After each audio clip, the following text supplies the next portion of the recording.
Welcome to podcast 168. Do you treat your customers as the hero? If not, they could be losing your message. Stay with us. This is the Elevate Construction Podcast, delivering remarkable content for workers, leaders, and companies in construction wanting to take their next step. Get ready to step out of your comfort zone with Jason Schroeder as he encourages you to do better, live a remarkable life, and expect more. Let's go. Welcome, everyone. Again, I say this every night, but I really mean it. I hope you're doing well. Just a couple of thoughts here. There's nothing like death or birth or things like, different things that can happen, illness, tragedy in life. There's nothing like that to make us realize the humanity in our lives, meaning our mortality and the frailness of life. One of my dearest friends that I had back in Texas when I was there passed away the other night from COVID-19, had been struggling on a ventilator for a long time. And I'm not making an overly big deal about this, but I will say that, it was really sad to hear about that. And you realize that, and I did realize this before, I'm not being insensitive, but like COVID-19 is hard and the things we're dealing with are hard and social distancing is hard. And there are families out there that have literally lost loved ones. And there are people with COVID-19. In fact, I know of a person right now who has compromised health, who's wondering if they're going to be okay as well. And so when I say, I hope that you're all doing well, I really mean that. I really hope that you have the body, the mind, the finances, the resources, the support, and the network to go do the things that you want to be doing and that you have the potential for. That's really the purpose of Elevate Construction, is to provide first and foremost insights, solutions, and training, but to encourage an industry to really give all of the things, whether it be health or training of the mind or circumstances or a network of people to buoy others up. And so when I say, welcome, I hope you're doing well, I do want you to know that that's not just some trite thing that I say. I really do hope you're doing well. It hit me last night when my friend passed away, and then today when I heard that, somebody was doing their best to be a little bit positive about the fact that they have COVID-19 and they may not make it through it, because they have compromised health. And so I hope you're doing well. And if you're not doing well, honestly, I'll pray for you. I do a morning meditation routine where I imagine the people in my life and giving them energy. And so I'll think about you, imagine you, pray for you. And, I always say to my wife, it always gets better. Even if we go through hard times, and I'm not making light of that, even if we suffer with death or things like that, I do believe that it always gets better, especially if we're improving our mind and we're giving and helping others on their way. So anyway, that's my little introduction here today. So there's two other things before I get, actually two things before we get started here. What am I excited about in life? Well, first of all, tomorrow I'm going to record the final videos for the personal organization system training videos that I'll put on Kajabi, and then we'll make sure that has its own landing page tied to the website, market it. And the purpose of the training isn't to go make money, but obviously the training and the personal interaction with boot camps, obviously that, I do this full time, so I have to get paid for it somehow. So hopefully you find the price nice, but if you have a desire to really learn how to create a personal organization system, at least by mid-January, if not way sooner, if not by the end of this week, don't count on me for that, but we really want to have that training out there. The other thing that I think I told you this the other day, the ACX website sent me the files that they need corrected for the Audible book, and Reno, our producer, is working through the audio files right now. So I'm really crossing my fingers that we get that out January 1 on audio as promised. I don't know if that's exactly going to happen, but those are some of the things I'm really excited about. And just all of the content coming forward, I keep promising it. And I keep promising it because I, in part, want you to hold me accountable to it. But the book was a great first step. The website was another great step. The online learning series are going to be a great step. Lots of people are ordering boot camps. Man, we just have such an opportunity in 2021 to do some great training and take some people up to their next step. So that's what I'm excited about. So here's some feedback. Some of these things I've mentioned little snippets of them before, but I want to make sure that I cover all of them. People really like it when I mention the things that they've said. Katie, you heard me yesterday in our unconscious bias episode, which I hope you liked that, by the way. That wasn't preachy at all, by the way. We weren't saying, do this or don't do that or being judgmental. All I was saying in that podcast was, these are some of the lessons that I've learned. And again, we can learn from wisdom or sad experience. And I want you to be able to learn from wisdom and have a happy life and to learn from my mistakes and the mistakes of others. So anyway, where did I go? Oh, so Katie was challenging me on that podcast.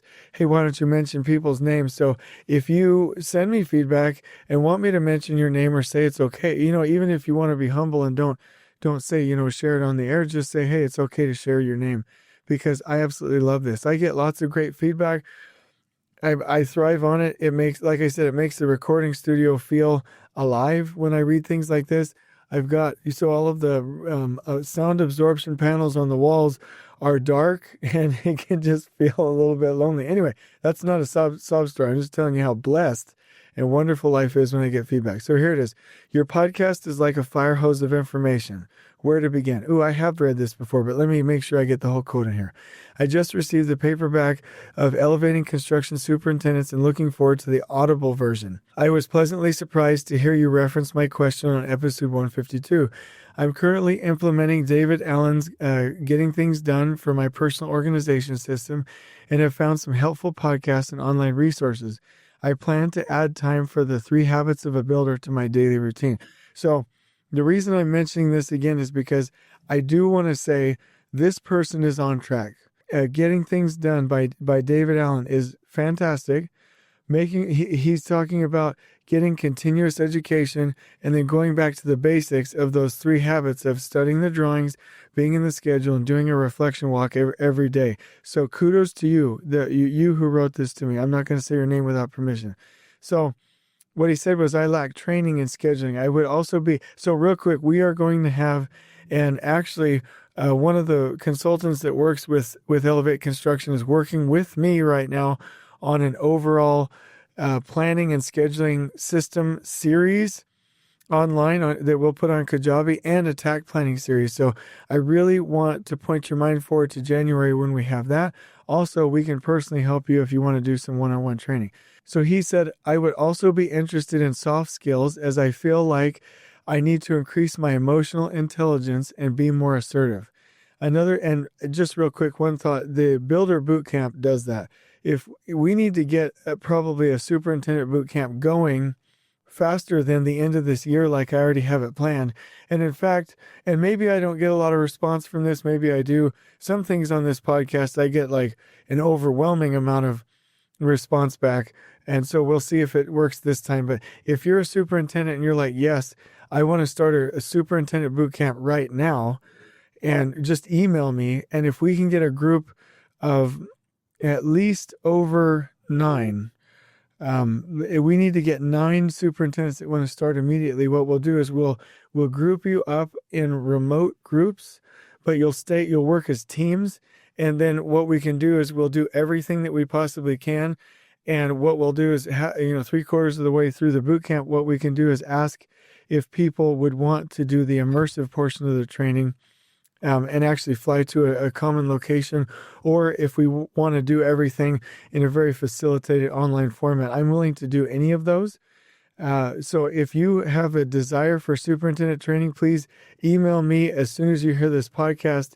And like I said, if we can get a group of 9 to go right now, that would be great. Otherwise, I'll take the groups that have already wanted to sign up and just keep them in their local company or regional groups, and then just keep the superintendent bootcamp for later on this year. Anyway, he says, I'd be interested in the soft skills. Absolutely. Real quick, a couple of things with that. If you're listening to this podcast, you need to read Leadership and Self-Deception. That's one of the biggest ones. Also, How to Win Friends and Influence People. But Leadership and Self-Deception is the one that you need to read to make sure that you have the soft skills. And then as far as having courage and breaking out of your comfort zone, those are facilitated trainings that we need to do one-on-one. And then he goes on to say, another super in my company and I both came up as carpenters and didn't go to college. Hey, same thing with me. As the jobs become more numerous and complex, we've been looking for tools to help standardize as many of the operations as we can. This may include events to trigger certain actions or meetings, meeting agendas, checklists, safety, and signage. I'm also intrigued by this boot camp concept and am interested in that or any online training you will be offering. Thank you for sharing your knowledge and experience. The other thing that I'm willing to do, again, if we can get a group of 4 or more, I will do a weekly or bi-weekly, meaning every other week, call, whether it's an hour, hour and a half, or 2 hours, and continually discuss these things. And I'll give you a really good rate on that. So again, if you're interested in that, please email me. So that was the feedback, and I really appreciate that. Now, one thing, I'm not being pitchy and I'm not being silly. What I'm saying is that I'm going full-time with Elevate Construction on January 1st. That means I will no longer be a director actively during the day for another construction company. So I'm full-time Elevate Construction to dedicate to people like you. And so again, I have to feed myself, my family, and grow the business. So we'll give you really good prices. I'm not selling you on anything. What I'm saying is that if you need these services, which it sounds like you do, there are a million different ways that we can get it done. You just have to reach out, and I'd like to see if I can get a group together so we can be efficient with our time. There was one other one, and I mentioned some of the positive feedback, but I never answered the question. He said, Jason, I've been a multifamily superintendent for 15 years in Southern California. It was in the trades for many years before that. I just recently came across your new book and have also been listening to your podcast starting at episode 1. I'm enjoying both very much, and thank you for that, for giving me that feedback. I have a quick question in regards to one of the early podcasts. In episode 4, at 6 minutes and 5 seconds, you reference a field engineer being in the lift drawings. That is not a term I'm familiar with in this role. Could you explain that for me? I would appreciate it. I apologize if it is obvious. Perhaps we just use different terms. So what I am saying with that, and I appreciate your feedback, is that field engineers do layout and control. They supervise frontline quality control. They supervise frontline safety. They support the craft, and they produce what's called lift drawings. And that is where they isolate a component or a series of components, or maybe it's a wall or a footing or a masonry wall or something like that, and they make a lift drawing. And that lift drawing lifts information from the submittals, from the drawings, from the specs, from any information that's available, any kind of coordination, the building information model, everything, and then puts it onto one drawing so that we know what we are building. And the saying goes, if you can't draw it, you can't build it.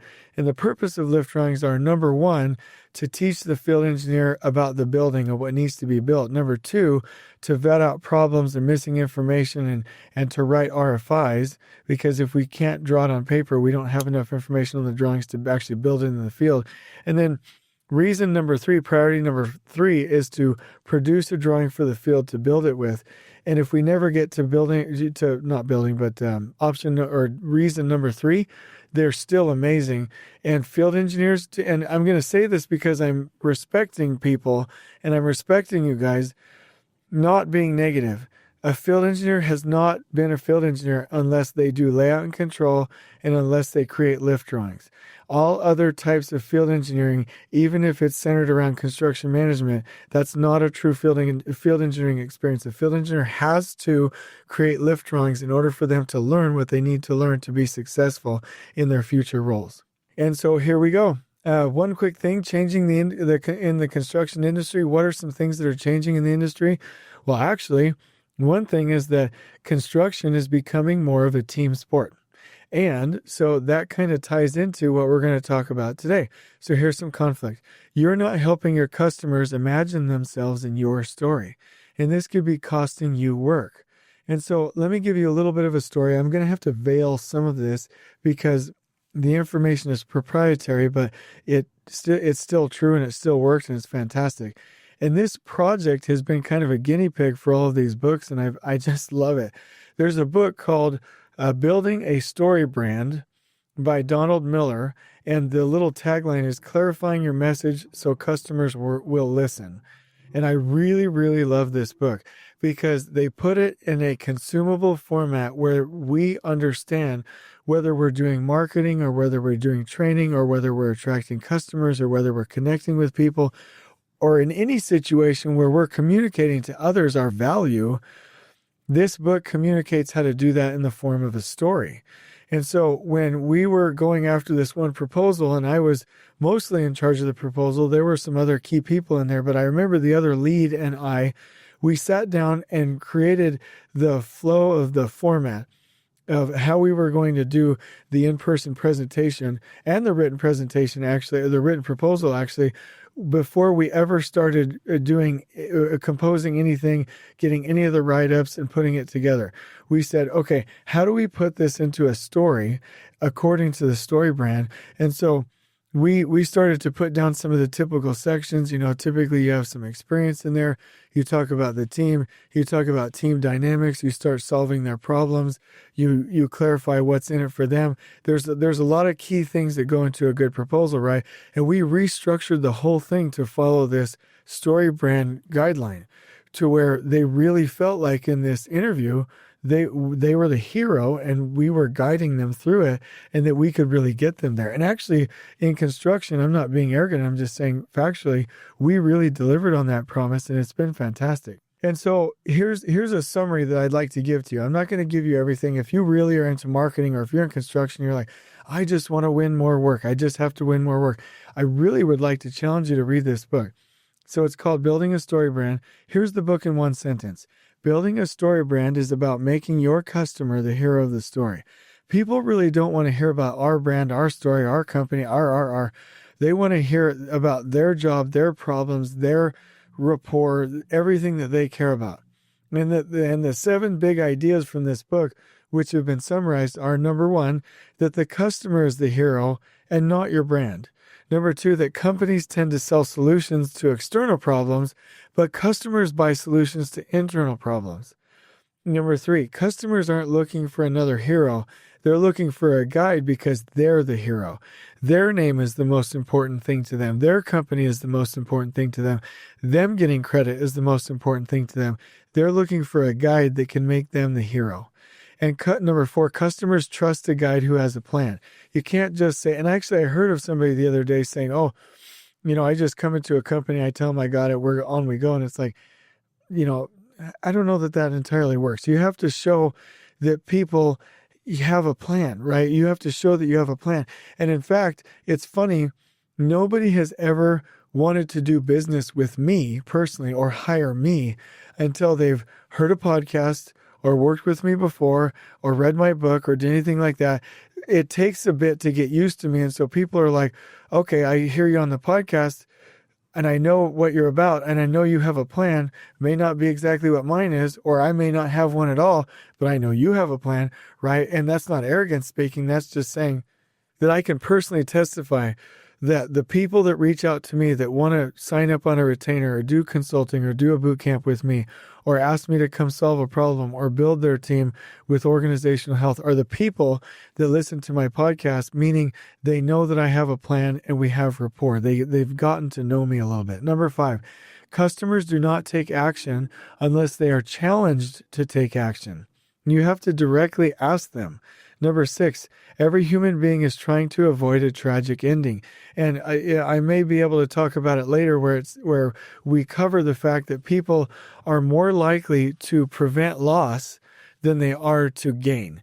Meaning if you can convince somebody that if they don't buy this is manipulative, I wouldn't encourage this, but if they don't buy your product, show them that in reality, they're going to lose out, then they're more inclined to act than if you just tell them what they're going to gain. Number 7, never assume people understand how your brand can change their lives. Tell them. And I've been much more specific on my end. I'm a new business owner. I'm not new at training. I've been doing training and stuff for 24 years, but I'm a new business owner myself.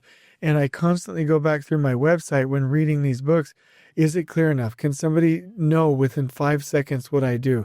On my LinkedIn profile, can they tell right away what I do? Is it clear? Am I being clear enough? So these are really important building blocks. And so I want to cover just a couple of key things. So one thing I want to cover, the key to being seen, heard, and understood is about you explaining it in detail. It's not really pretty websites and pretty graphics and things like that.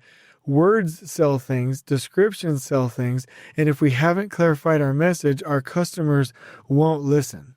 And so we have to make sure that we're very, very, very, very specific about what's going on. In a story, audience must always know who the hero is, what the hero wants, and who the hero has to defeat to get what they want, what tragic thing will happen if the hero doesn't win, and what wonderful thing will happen if they do. That's clear. And so we have to be clear about that 100% ourselves in our companies in anything that we do. Okay, the other thing is the secret weapon that will grow your business is identifying who is the character. The character is your customer who wants something, and they need to encounter or they have encountered a problem before they can get it. Where are they at? What does that hero want, our customer? Who or what is the opposing hero getting what he or she wants? What will the hero's life look like if she does or does not get what she wants? What are you offering? How will it make their life better? What do they need to do to actually buy it? That's the second key. Then there's a simple framework which I talked to you about before, which understand that the customer is the hero, to make sure you're solving internal problems, that they are the focus, not you, and that you are providing a guide for them, that customers trust a person that has a plan, that customers will not take action unless they're challenged to do so, that everyone's avoiding a tragic ending, and you should never assume that people understand your brand. You need to clarify. So the third step is to make sure you implement those specific steps in sequence. And so if you have a character, if you know who that person is and you can identify that, and if you have a customer or somebody you're training, if you can understand who they are, what they want, what keeps them up at night, then you're off to a good start. Because once you know that, then you can understand what is their problem. Every hero has a villain. And a villain doesn't have to be a person, but without question, it should have personified characteristics. The villain should be a root source, relatable, singular, real. If you thought about what is the villain of Elevate Construction, I bet most people would say either disrespect or waste or variation. Basically, anything that disrespects our people and hurts families. Anything that disrespects people and hurts families. Disrespects people and hurts families. I consider waste this demonic evil villain. Variation, this demonic evil villain in construction that I'm fighting against. I'm not fighting against supers. I'm not even fighting against salty superintendents. I'm fighting against waste and variation and ignorance. There is a villain, and I'm at war, and make no mistake, we're at war. And so the sixth step is that they meet a guide. And you have to always position your customer as the hero and your brand as the guide. Always. And if you don't, you will die, you will lose, you will not get those customers. The day we stop losing sleep over the success of our business and start losing sleep over the success of our customers is the day our business will start growing again. We have to make sure that we're in that story to win it. The people that I serve, am I intimately involved in their success? And if the answer is no, I have room to grow. And so we have to make sure that we are the guide that really, really, really, really, really wants them to succeed. Number 7, give them a plan.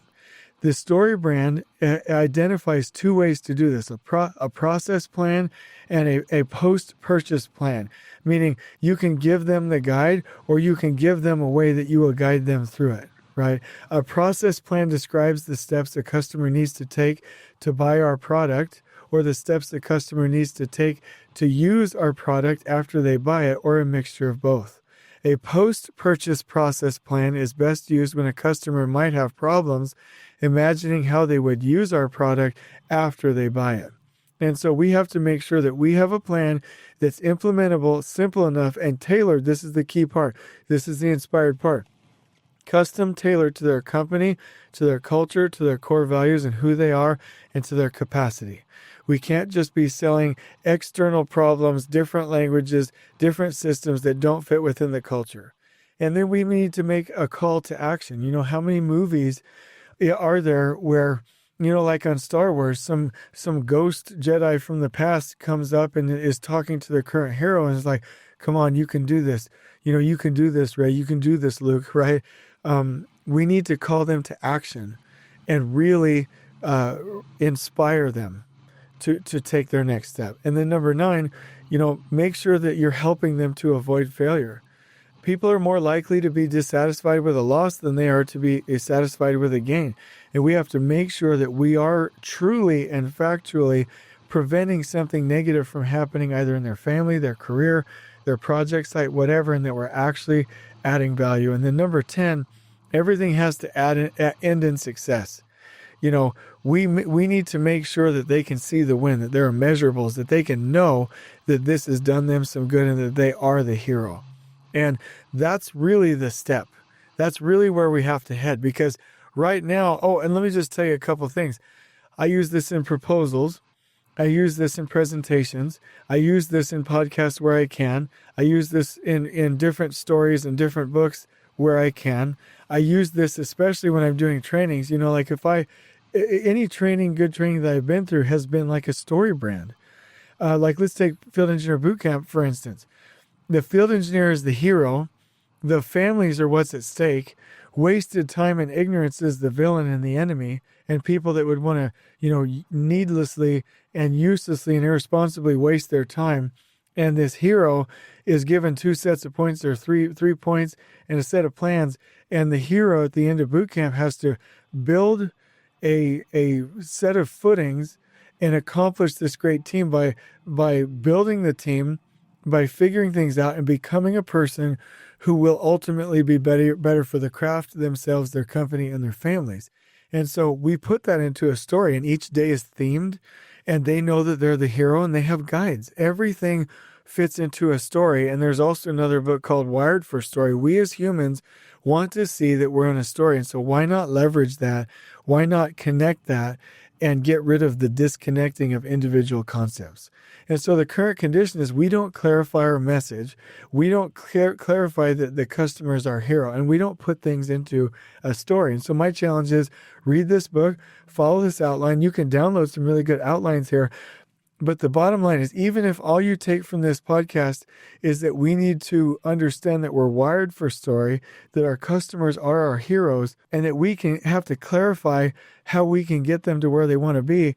And here's the most important inspired point. Actually, emotionally and intellectually and physically care about what the hero is trying to do.